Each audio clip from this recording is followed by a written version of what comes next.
This is a 2001 Pentium 3 class Celeron build using a Tualatin CPU. Now it may not look like a 2001 computer, and that is because it's a stealth build. Yes, that is a stealth build. It's totally not that's the only case I had laying around that was Micro ATX. No. This is a stealth build, I swear. Anyways, I kind of call it sort of a leftover parts PC. I had the motherboard sent over by a friend well over 10 years ago, and I just didn't really do anything with it, so I decided to make it into a Windows 98 PC/DOS PC because it has some interesting features. And one of the most interesting things about it, I think, is that it does have full DOS compatibility while also not having any expansion cards whatsoever. There's 0 expansion cards in this machine currently.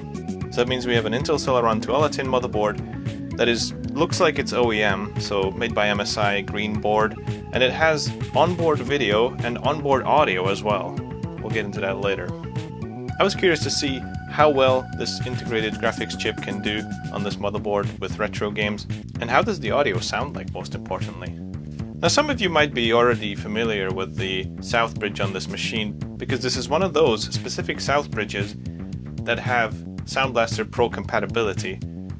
And by using a tiny little TSR, we're going to be able to unlock some cool DOS sound. So let's get into it. As per cheap leftover parts PC, we can see that there's no I/O shield. That is very important. Well, you know, better airflow, maybe, I don't know. We have a cheapo power supply. This is like a Pentium 4 class power supply, but it does well enough. It's an old piece of crap, but it works. We have 2 PS2 ports for keyboard and mouse. We have 2 USB ports, an Ethernet port, a serial port, a parallel port, VGA game port, and we have the all-important audio outputs. As you can see, other than dust, there's nothing else here. Let's take a look inside and see what's going on in here. You might already be able to tell that there's something going on here with this very exotic-looking zip tie hanging out there. So what's kind of cool about this machine, I think, is that it does not have a CPU fan like a normal computer would. Instead, I've opted for a slightly different solution.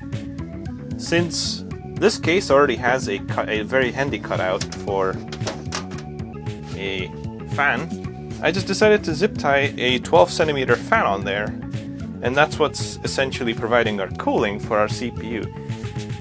And it's actually perfectly stable, no issues whatsoever. This will actually cool the entire motherboard as well, the chips and everything, and the CPU heatsink as well perfectly, and it's actually fairly quiet as well, so that's awesome. To stop the computer from complaining, we have the fan hooked up over there to the CPU fan header, so it doesn't complain about there being no CPU fan. However, yeah, like I said, this actually just blows right onto the heatsink and some components down here. It's honestly perfect. It's quiet, and it is being cooled properly. There's our crappy little power supply from Mercury. This is a piece of crap, but it still works, and it provides enough power for our machine. We have a CD drive. I have no idea what brand. I would guess maybe LG, probably, I'm not sure. SATA, and then we have one hard drive here, which I believe is a 40 gigabyte Samsung drive, but it looks like it's definitely Samsung. I'm not sure if it's either 40 or 80 gigabytes. And as you can see, no extra cards, no nothing. So we have the CPU, which is, I don't know, I don't think it came with a fan originally when I got it, but it's a 1.2 gigahertz Intel Celeron Tualatin. And since it's using onboard graphics as well, I've decided to overclock it, along with the memory as well, because, you know, every extra bit of performance is really useful, and this is one of those motherboards that will overclock the whole bus, so, you know, not just the front side bus, but AGP and PCI clock speeds are going up as well, along with the memory. So we've been able to achieve some extra performance by overclocking it to 1.36 gigahertz. I believe it's running at 112 FSB, so works great, no issues whatsoever. So there's our North Bridge, which contains the graphics chip. Some say that this is equivalent to a Trident Blade 3D. I'm not entirely certain of that, I can't confirm or deny that. It is a VIA VT8601T, so that houses the graphics. As you can see, it's a MS2368 version 5, definitely an MSI motherboard. And our south bridge is provided by the VT82C6868, and this one does have the Sound Blaster Pro compatibility. If I wanted to, I could put in a ISA sound card and some PCI cards, but it really has everything I need for the most part. Although the graphics chip is not the best, it's not the fastest. At one point I would like to upgrade, but as you can see there's no AGP port, so we're gonna need something that's PCI and fairly fast as well to complement the CPU. And there we have a 256MB SDRAM stick. It is the BIOS only allows you to cut 8MB off of the memory top. You can only go lower than that, so I have it set to 8MB, so it takes 8MB for the integrated graphics, and that leaves us with 248MB for the system. So let's check out a couple games in action here. First off, we have Need for Speed Porsche 2000, the best Need for Speed game ever made. It runs reasonably well. I believe these are high settings and 640x480. I wouldn't really go any higher than this because our integrated graphics is a bit limited, but it's still enjoyable. However, this game could definitely benefit from a better GPU.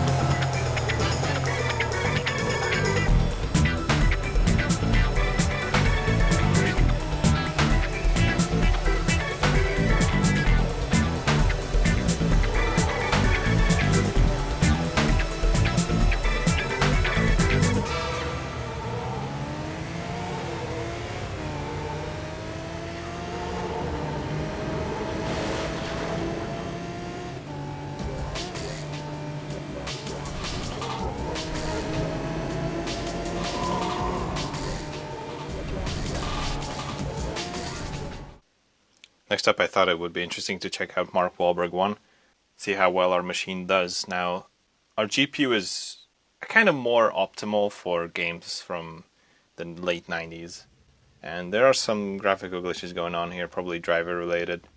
But at least the game is displaying somewhat, so we can see what's going on, although it is pretty slow.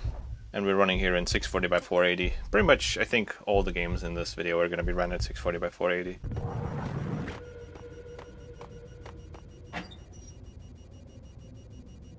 What the hell?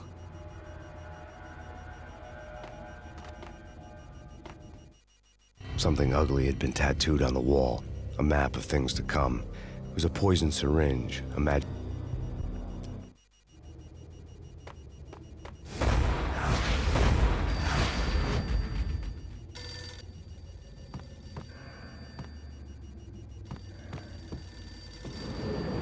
My Beretta stirred nervously under my coat, but the train doors had already shut behind me, and I was in for the ride. Next stop, Roscoe Street Station, and Alex.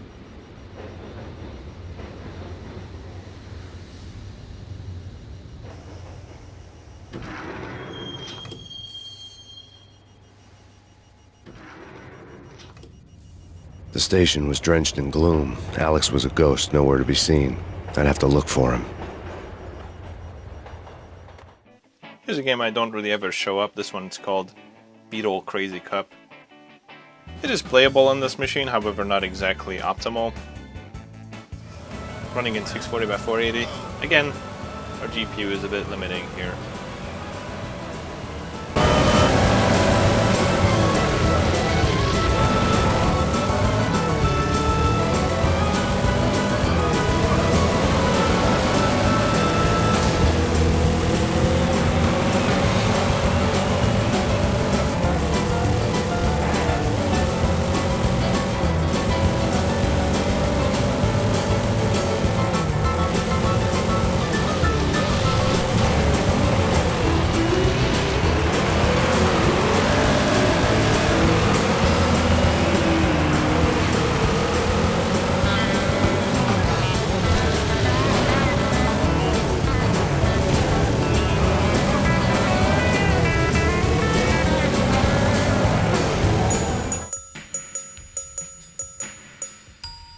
Since we're talking about Beetles, I thought it would be kind of funny to check out Nera Falls. This is running on the Bleem emulator, which is, I think, probably the first PlayStation emulator ever made. It is running way too fast. This game doesn't have a frame limiter when you're running outside, but it is actually surprisingly playable for the most part.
I've also checked out Driver 2, and this one did a lot worse. The frame rate was kind of all over the place. It kept stuttering and all kinds of frame rate spikes, so it was pretty much unplayable. I couldn't even properly do the second mission, so, or maybe third mission. I can't recommend it.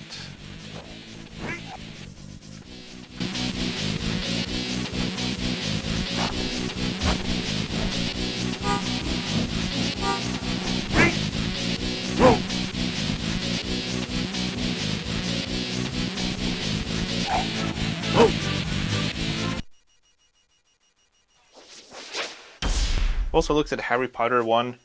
This one is notorious for not working on crappy emulators, so it didn't work here either. It just would not be able to play the book cutscene.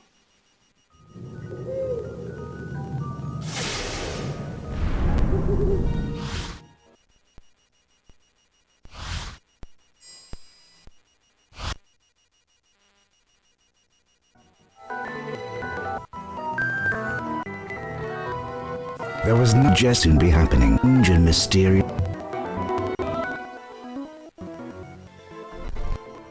Then we also have Need for Speed 4. I kind of prefer the PlayStation version of Need for Speed 4 as opposed to the PC one.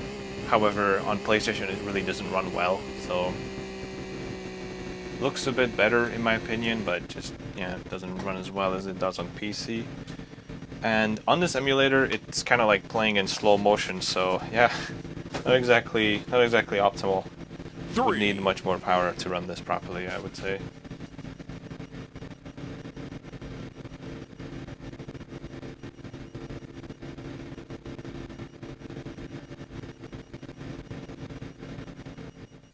Here's one I don't really get to show off at all on this channel.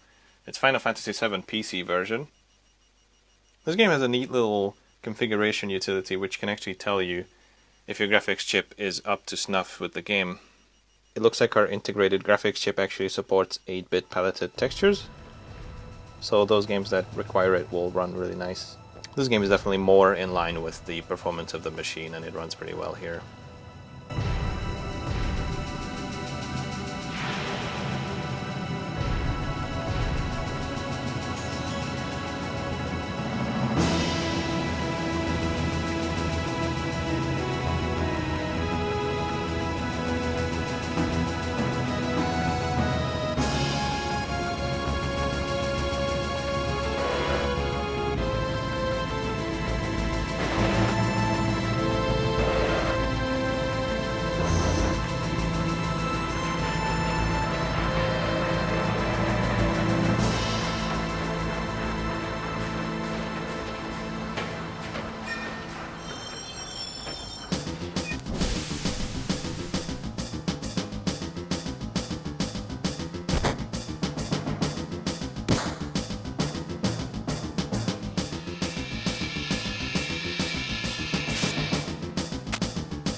Let's also check out the most jank game ever made, Star Wars Phantom Menace.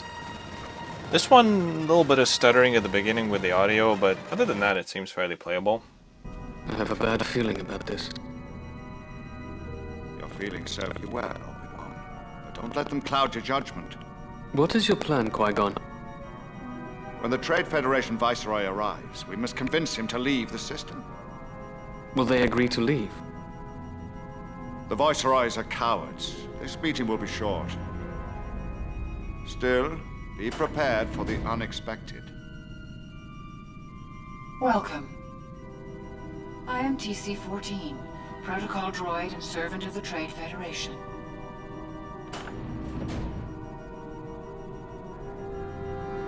Something is amiss here. Look out the window, Obi-Wan. Those look like troop transports. The Trade Federation is plotting some dark course.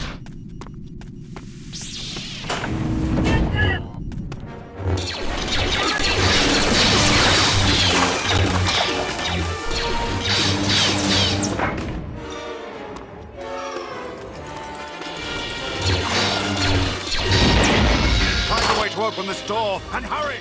Here we have a super demanding game, Midtown Madness 2. You can see the settings on the screen that I've used, and it honestly runs surprisingly well. However, I have turned down the draw distance a little bit here, and we have a fairly beefy CPU. I mean, the Tualatin Celeron is not too bad. With the 256KB L2 cache, it's fairly speedy. And yeah, it actually does pretty well in this game.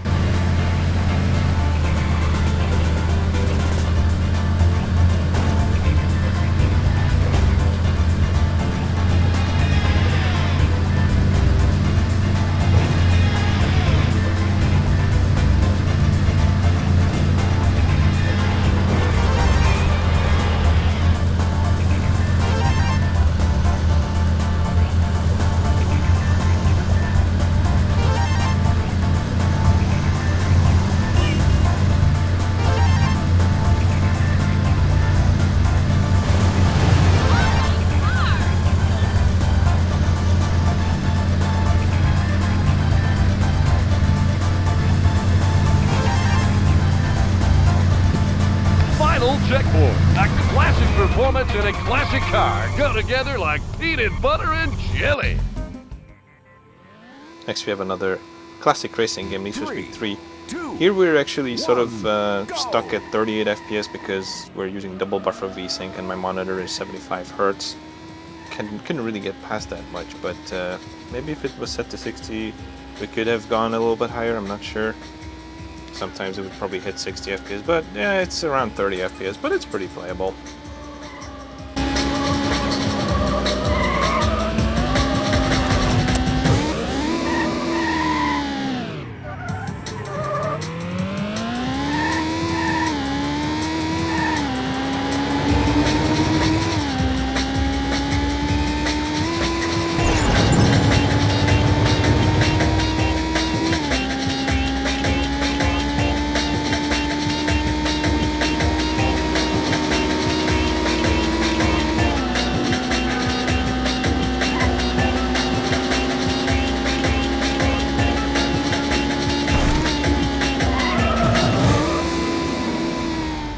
Now, a game that's way past the time of this machine, and it's really not recommended to be playing this on this hardware, Mafia from 2002. I actually set the game up to 320 by 240 because that's kind of where you're the only place where you're getting a decent-ish frame rate. It's still not great. Everything on low, 320 by 240, kind of looks like a Nintendo 64 game, but it's still playable, and I actually had a lot of fun. A couple years ago I played through the game like this, in this resolution, and it was kind of incredible to see. There are some graphical glitches due to drivers probably, but you know, it's alright. It still does way better than you'd expect.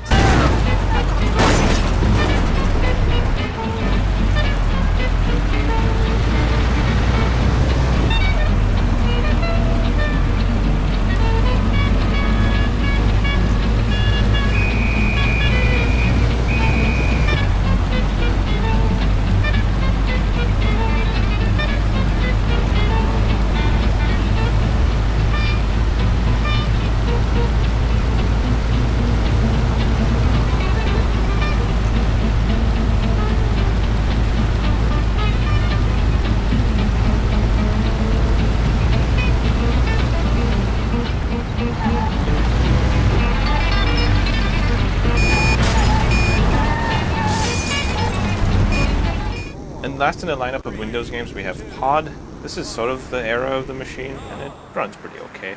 Although this time I did force the display to be 60 Hz, so we're getting, I think, a slightly higher frame rate sometimes, going up to 60 FPS, but still cutting down to 30. I couldn't find a way to disable VSync, so that's what we get.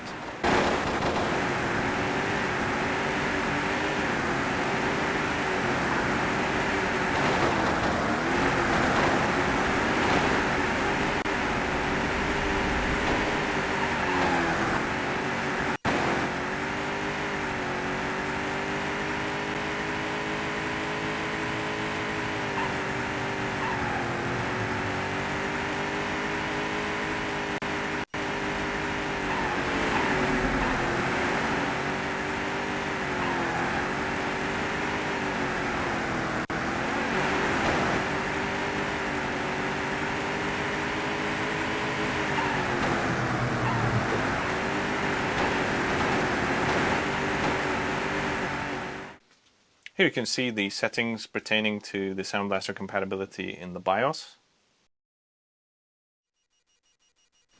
So we have this little TSR loading up the driver, and we basically just right away have Sound Blaster sound ready to go in all kinds of DOS games. Now onto some DOS gaming. I've been showcasing this game quite a bit recently, and here's Speed Haste. It's an awesome little 3D racer for DOS. And it requires quite a bit of CPU horsepower to run at 640 by 480. And I think this is mostly smooth, I would say. There might be some slight frame drops though. It's kind of hard to notice, but I think it is mostly perfect.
Here we have Jazz Jack Rabbit.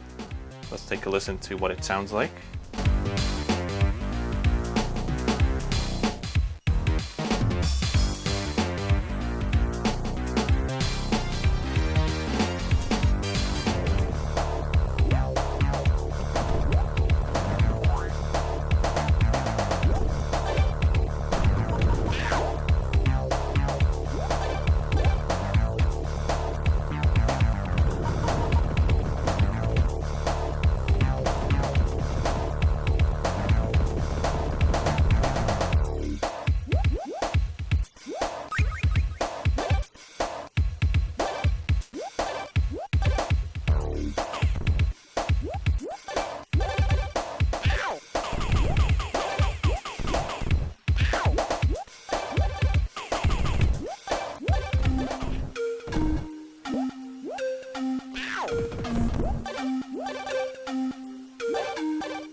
Now, not all games will sound quite right. One particular example I remember is Jill of the Jungle sounds quite horrific, but that game does tend to sound pretty terrible on the lower end of sound cards.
Doom runs and sounds great as expected.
And of course, Doom's partner in crime, Heretic, also sounds great.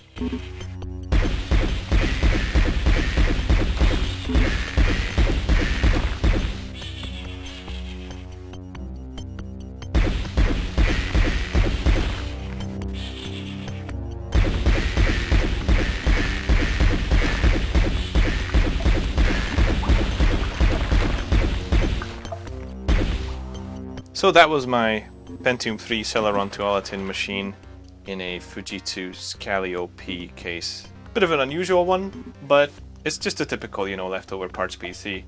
I'm happy with it, it does okay. However, not only because of the performance of the integrated graphics, but also the fact that we don't have DVI. Eventually I would like a better GPU for this. Probably I think a PCI FX 5500 would be awesome for this machine. But maybe in the future video we'll look at that. I'm not sure if this PC will remain in this case forever. I might repurpose this for something else, and then if I can find a more period accurate machine or case to put it in, then I will, but that's gonna be it for now. And thank you so much for watching. Check out my Twitch stream if you'd like. Take care.